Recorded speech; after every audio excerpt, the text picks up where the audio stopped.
excited. So I've had many questions in my mind all morning and raised my hand each time, and you looked around other places. So I switched up my question just slightly. And, well, because I had a lot of questions, so I figured this must be the one that I'm closest to really getting. So I'm excited because it's a big one. So, and I sort of had an epiphany while we were talking earlier, and it has to do with the relationship. And you said that we're responsible for every relationship that we have. And this person, well, it's my dad, and he wants me to be his vortex. He needs certain things from me often, and I'm resentful a lot. And so what the conclusion I came to was, I'm expecting him to behave that way. Yes. And so that's exactly right. That's what we would have said to you if we had called you forward. So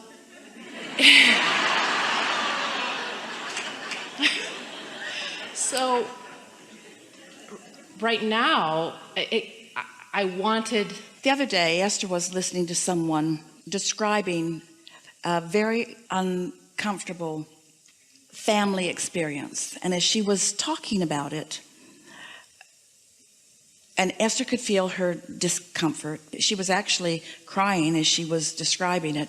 Esther could hear what she was being told, but Esther also, because she knows the history, could see how it's just sort of an ongoing story.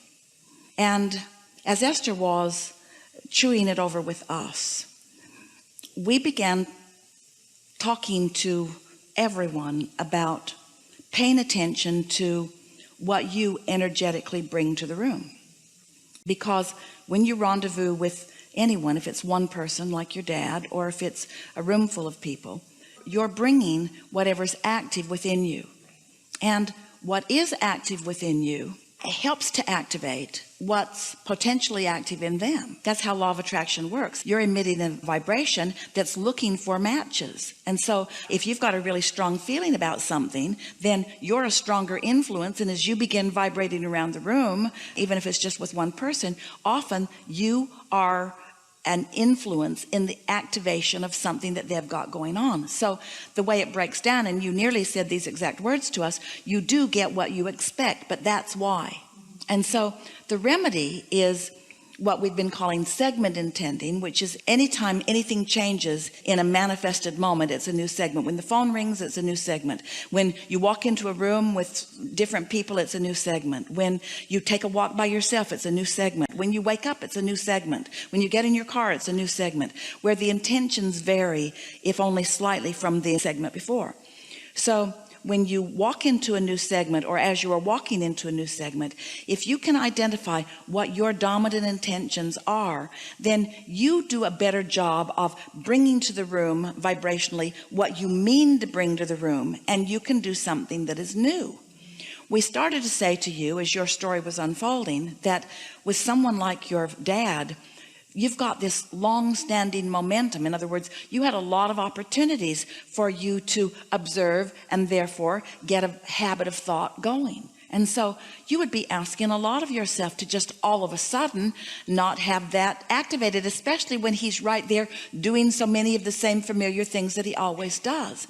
But you could get into meditation and get the receiving mode and get some different thoughts. And if you could understand that every single time that you meet with anyone, every single time that you meet with your father, you are a different being meeting with him. And even if he's the same, and even if he insists on seeing you the same, if you are really different, then that has to begin to have a different effect as the energies of the two of you blend together.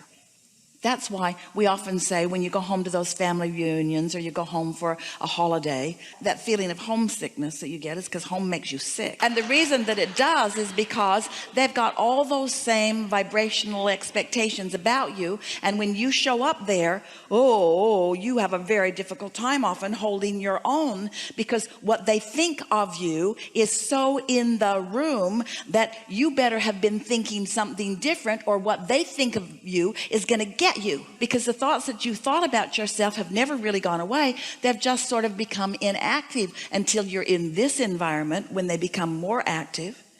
And isn't it a nice thing? Esther was watching so many happy dogs around, and so many happy people with their dogs. And all the time Esther will say, as she's taking her walk and she will see someone walking, you just can't watch that dog and not feel happy. Esther is watching these beasts and going right into her vortex as she is acknowledging how free they are and how frisky they are and how fun they are and how full of themselves they are and so forth. Well, isn't it nice that that's what your dad is looking to you for? That you're bright and shiny and clear. You are the clearest avenue to source energy that he has access to. That's a good thing, not a bad thing. And so what you've got to do for yourself is acknowledge that he's getting plenty from you without you having to follow through with some sort of action. If you could think of him in that way, you could flow that energy toward him without even being in his presence. You don't even have to talk to him on the phone, and you can help him feel better. But it's not what he's doing about you, it's about you're doing about him. You're not doing that with your expectation about him. You're doing something else with your expectation about him. So my question is, and I so get that. I get everything that you said. We got you, get it. So I decided to, let's call it a trial separation, because I really wanted to divorce him. Like, I was so mad. Yeah, well, in the process, you gave up your inner being. How did it work out? Oh, yeah, well, yeah. Inner being, I'm afraid I'm going to have to divorce you too, and I'm using my dad as my excuse. So, and Dad, I really resent you for this. I've divorced you, but I lost my inner being in the process because I can't be mad at you without losing that connection, blah, blah, blah. So my thought is, well, my hope was in that. Forget it. So taking a break doesn't do anything. Well, what it does is it changes the conditions and it makes you have an easier conditional life. But you're not trying to learn how to have a better conditional life. You're trying to learn how to have a joyful, unconditional life. And I hear that. No, you don't. Okay, then help me then. Because what I'm trying, like I said, my hope, my intention is to try to at least, I want this to work. I really do. I want to get to a point where what his behavior is doesn't matter. That I don't have to kind of fit in with all these little. Well, what he is for you, you see, the people who behave the way you need them to in order for you to feel good, they lead you astray because they teach you that controlling conditions can make you feel better, but it only takes you this far. But those that really are hard cases, those who will not behave the way you need them to, and that you have to work around them to find your alignment, they serve you, because there's a whole world out there not standing on its head to please you. Sure. And I hear that. It's sort of like Esther meditating in a garden with the jets going over. And at first she thought, why are you doing this now? And why are you staying so long? And then she realized, hey, the whole point of meditation is to get so I'm not bothered by the buzzing in the world, so that I can hold my own with the buzzing of the world going on, so that I can come into alignment no matter what's going on. Right.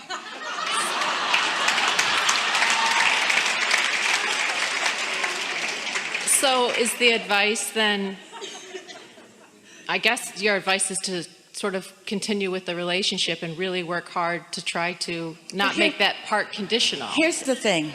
Sometimes people will say, Abraham, I'm having a really hard time with this relationship, and so I think I should go somewhere else. Do you agree? And sometimes we do agree. And then we say, but if you're leaving this because it's uncomfortable, now you better get out of town, because there's a lot that's uncomfortable there. Then you got to get out of this state and out of this nation and off this planet. Now we don't know where to send you, because you take yourself everywhere you go. And the thing about something with this long of attachment, this long of relationship, this long of momentum, is that when you make a decision and you're justifying the new decision based upon that, then your justification is really loud in your vibration, and so it goes everywhere with you. So you don't find the freedom, you don't find the relief that you're looking for, you see. That's why we were really emphasizing that everything is right here and now. Now is where all your power is. Now is where you're bringing stuff to the room. And so if what you're bringing to the room is, I need everybody to behave in a certain way so that I can, well, then you're disempowered. And it's that disempowerment. That's why you started out by saying to us, my dad needs me to do things all the time. My dad needs me to be his vortex. And we're saying, and what are you doing that's different from that?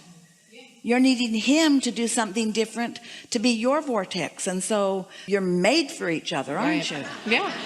Yeah. It's true. And so what you want to say to him and mean, say about him, whether you say it to him or not, is, I really appreciate that you are giving me the reason to really tune myself to my source energy frequency. Because when you're tuned to your source energy frequency, when you're tuned in, tapped in, turned on, and you hold someone as your object of attention, they benefit by it. And he sort of kind of likes that. But you are the bigger recipient of it. When you say, he keeps needing me to be the vortex, we want to say to you, you're not being the vortex, or you wouldn't be saying that. Because if you were really tuned in, you wouldn't be feeling the discomfort of it, you see. So he's just helping to amplify something that you want to. You want to tune into your vortex, and you want to demonstrate that to him. And maybe he'll catch on, and maybe he won't, but whether he catches on or not, you'll still feel good. Right. Once you really get it. And by the way, this alignment that we're talking about, it's not like a college degree where once you get it, it's yours forevermore. It either is or it isn't in the moment. And you can tell by the way you feel what you're doing about it, you see. So. Okay. Yeah. All right. Thank you. Really good time for a segment of refreshment.